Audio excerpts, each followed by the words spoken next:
Hello, this is Ellen from the Make Room, and today this is the first video in a series of videos on how to make a professionally made Roman blind.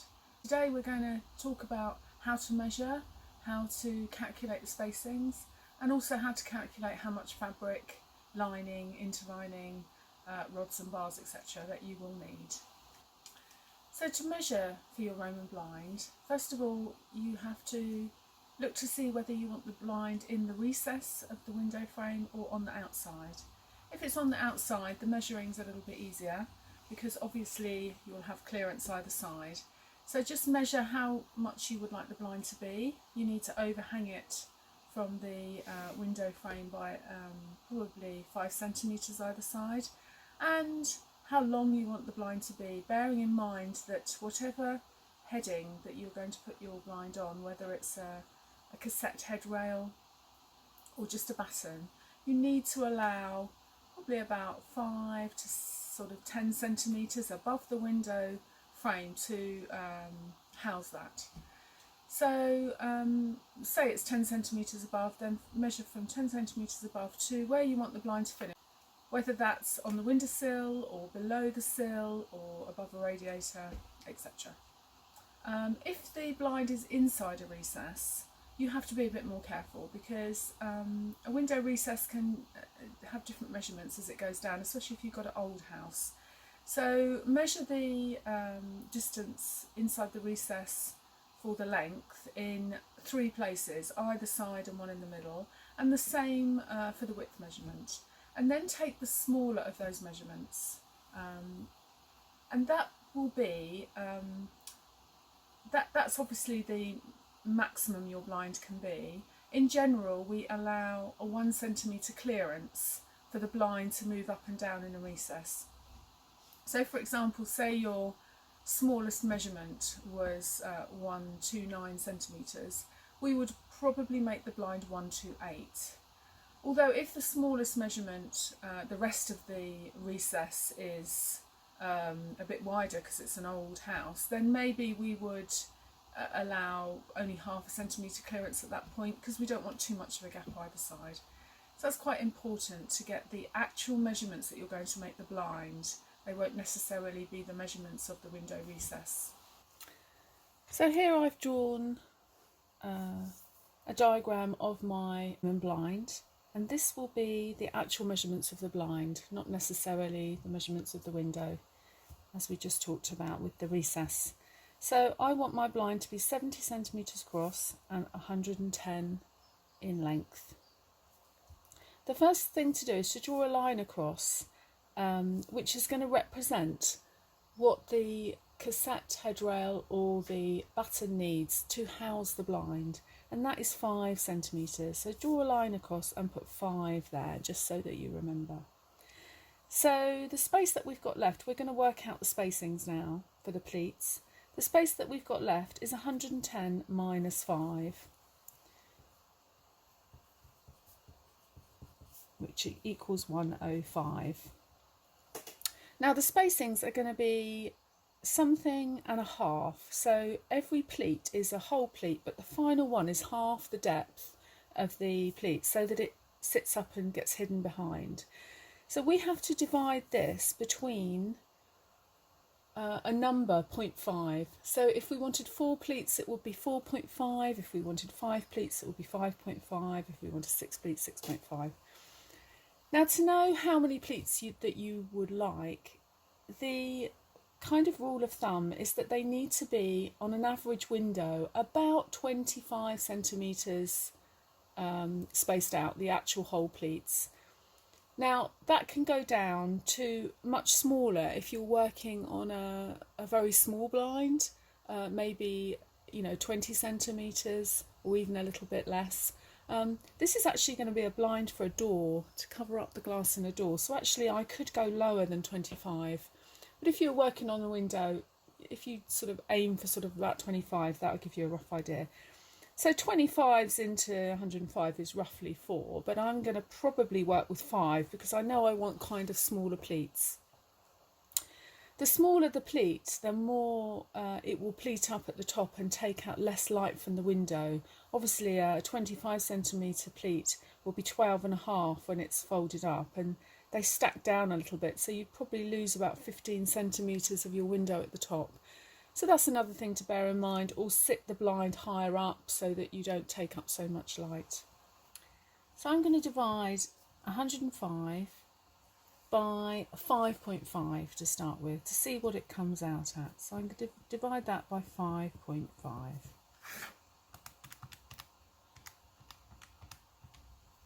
Which comes out at 19.09, which is close to 19. So if we said 19, and the thing to do is to draw out your spaces. So we're going to need 5 lines across, 1, 2, 3, 4, 5, and the bottom one will be half the distance. So if you had 19 in each of those spaces, that will be 5 19s. So 19 times 5 equals 95. And you're going to take that away from 105. 105 minus 95 equals 10. Now you want that lower pleat to be at least a half or less than the whole pleat. Otherwise it's not going to be hidden. So 10 is too much because I've got 19 here and I've got 10 there. So you'd end up with a centimetre showing. So what I could do is increase that to 19.5 on each pleat and see what that works out to. So if I had 19.5 times 5,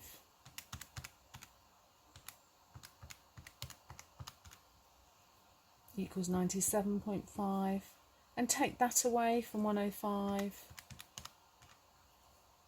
and it will be 7.5. Well, that's a bit too small now. So because it was 19.09, I think I'm actually going to do 19.1 for each pleat and see how that works out. So 19.1 times 5 equals 95.5. Take that away from 105 and it equals 9.5, which equals 19. So that is a bit less than 19.1. So actually that's what I'm going to go with. So my final pleat will be 9.5. These are all going to be 19.1 each pleat.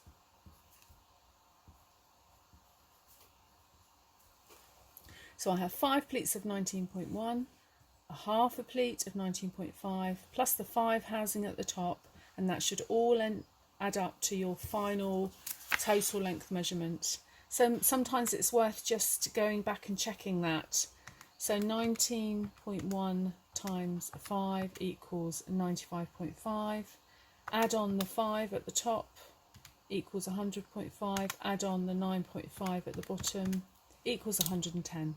So yeah, that's correct. So I want 19.1 for the main pleats and 9.5 for the bottom one. Now, if you weren't sure whether to do 4 pleats or 5 pleats, then just try it. If I was going to do 4 pleats, for example, I would do 110 minus 5 equals 105. Divide that by 4.5 and see what that comes out at. That comes out at 23.3 or 0.33, so it could be 23.4. We do work in millimetres when we're making Roman blinds because it has to be very precise in order that it's absolutely perfect when it pleats up. So I would take each pleat at 23.4 and that would be times 4 now. So 23.4 times 4 equals 93.6. Take that away from 105 equals 11.4 for the lower half a pleat, and that is less than half because 11.4 times 2 equals 22.8, so that's nearly 23, so that would be good. So I could go for that 23.4 with 4 pleats and 11.4 is the final one. But because this is actually for a door, I want my pleats to be smaller because I want it to pleat up more. I don't want it to be a wide pleat. And that's something you can play around with. If you stay within that margin of around 25 on a window, around 20 on a tiny bathroom window or door, you'll be sort of kind of in the right parameters. So we've got a nice diagram now showing the width, the length of the blind, plus what all the spacings are, where the strings are going to go, and I've also put on which side that I want the blind to be strung to. So now we're going to work out how much fabric, lining, interlining, etc. that we need. So for the fabric, you're going to take, first of all, look at the width of the blind. This is only 70 centimetres, and curtain fabric comes in 140 centimetres wide. So clearly we're going to have plenty from one width of fabric. If this was plain fabric, it would be possible to turn it around and use the 110 width and buy less fabric, because we'd be able to make it go acrosswise. But if you've got any pattern, obviously you're going to have to stay vertically. So we're going to need 110 centimetres plus enough for turnings. Well, you need 20 centimetres for turnings. You'll need 10 centimetres at the bottom because you'll have a 5 by 5 centimetre turned hem for the weighted bar to go in, and a 10 centimetres extra at the top. So you're going to need 110 plus 20 equals 1 metre 30. For the lining, every time we have a pleat, we're going to have a rod pocket for the rods to go in, and each rod pocket takes up 4 centimetres. So we've got 5 pockets here, so that's 20 centimetres extra. So you're going to need about the same amount of fabric, 1 metre 30, plus that extra 20 centimetres to do the rod pockets, so you're going to need 1 metre 50. Interlining, you can get away with a little bit less because it doesn't go into the turnings at the bottom. So we're going to allow just 10 centimetres over and above the length, so 1 metre 20. The rods, they're going to be 1 centimetre shorter either end than the actual blind, so they're going to be 68 centimetres long. So we'd need 5 of those, which makes 3 metres 40. Well, fiberglass rods come in 3 metre lengths generally, so you'd probably need to buy 2 of those. The weighted bar that we put in at the bottom is an aluminium weighted bar, and we're just going to need 70 centimetres, but again you might need to buy a certain length and cut it with a hacksaw. At the top here, where the cords go through the rings that we're going to sew on and along the top, we're going to need some screw eyes at the top that screw into the batten. We're going to need 3 of those, actually 4 of those, 3 for the cords, and then 1 extra to feed it across to the side. So we're going to need 4 screw eyes. We're going to need a batten across the top of 70 centimetres. Again, you can just buy that in any DIY shop, probably about 4 or 5 centimetres wide by about 2 or 3 centimetres deep is adequate. And cord, we're going to need cord, and I've drawn on here where the cords are going to go. Now I've put 3 cords on these. On average you want the distance between your cords to be about 25, maximum 30 centimetres. So I'm going to put 1 either side and 1 in the middle. And I've shown the where my cords are going, so I can actually add up how much this is across the top and down, normally 2/3 of the way down, up halfway across the top, and I've added all those up, and it actually comes to 6.5 metres of cord. It's a very fine blind cord is what you need to buy. And then the rings, every time we're on a crosswise where the rods are, we'll need to sew a ring. So every time that intersects we'll need a ring. So there's 1, 2, 3, 4, 5 on each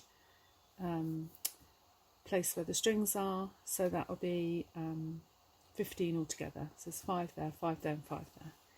And then there'll be Velcro at the top. There'll be the soft sew on side will go onto the blind, and the rough hook side is normally we buy adhesive because we stick that onto the batten and then staple it on with a staple gun. So you're going to need 70 centimetres of the soft sewing and 70 centimetres of the hook side as well, that's actually adhesive.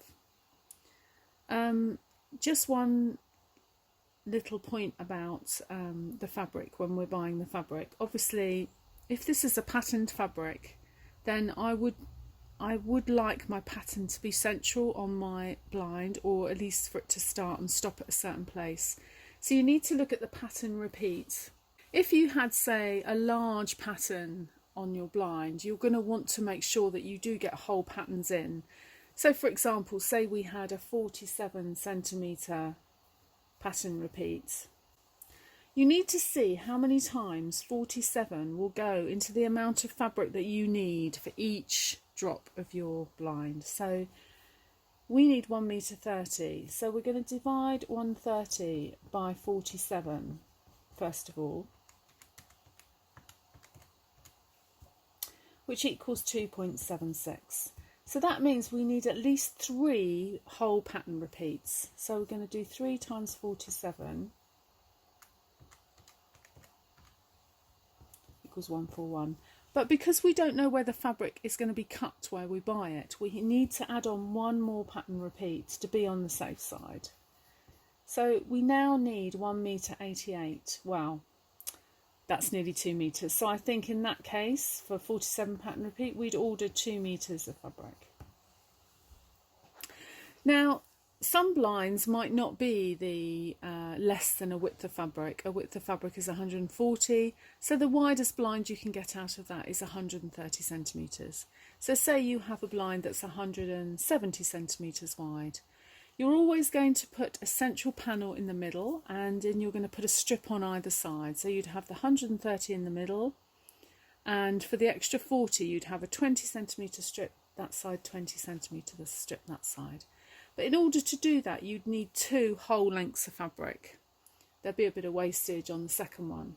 And if you've got a pattern repeat, obviously you're going to need to allow for the fact that in each panel you're going to need, in this example, 3 whole pattern repeats. So say you needed 2 whole lengths of fabric, it would be 2 times 141, and then you'd add on that final pattern repeat at the end. So it's a good idea to obviously get everything that you need ready before you start to make your blind. If you're ordering a cassette headrail, you will normally get the Velcro attached to that, so you wouldn't need to buy that. And obviously you wouldn't need to get the cord and the screw eyes and the rings. The only other things I haven't mentioned is that for this here we would need an end, and you can buy those in wood or metal or ceramic, and you would also need a cleat to go on the wall if you're using the batten method. And the cleats again come in brass, silver or white generally, and you normally get the screws with the cleat. But with a cassette headrail you won't need those things, because the cords are actually in the headrail itself, and you just pull them down, thread them through your rings, and you will have these safety orbs that you put on the bottom. And that's because the guidelines are now that we have we don't tie the cords on at the bottom because of the risk of strangulation for children. We have these special orbs, and you can buy them for this if you're making a blind with a batten as well, and that you would get normally with your cassette headrail. So we've got everything ready to make the blind, so the next thing will be to start making it. So here is my diagram with the amounts that I need for each of the components of the finished blind.